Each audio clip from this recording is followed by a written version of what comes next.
ভেতরে কি হচ্ছিল জানি না, অনেক লোক নাচ গান করে আনন্দ করছিল।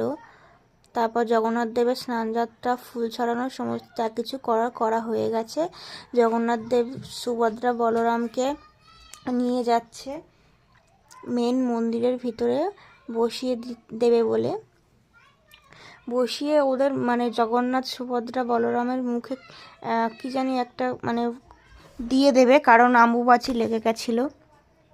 তো তারপর আমরা বাইরে গেলাম, সকাল থেকে কিছু খাইনি, কিছু খাওয়ার জন্য বাইরে গেলাম। তো ভাবলাম লস্যি খাবো। তো লস্যির দোকানে পৌঁছালাম আমরা। 20 টাকার দুজন লস্যি নিলাম, 10 টাকা করে, আমি আর আমার বান্ধবী। তো লস্যিটা কাকু দিয়েছে, একদম ভালো হয়নি খেতে, খুব প্রচুর ভিড় ছিল না, সেই জন্য কাকু ঠিক করে বানায়নি। তো আমি আবার এদিক ওদিক ভিডিও করে করে যাচ্ছিলাম মশলা মুড়ির দোকানের দিকে। তো মশলা মুড়ি কাকুর দোকানে আমি ঠিক করে ভিডিও করতে পারিনি, কারণ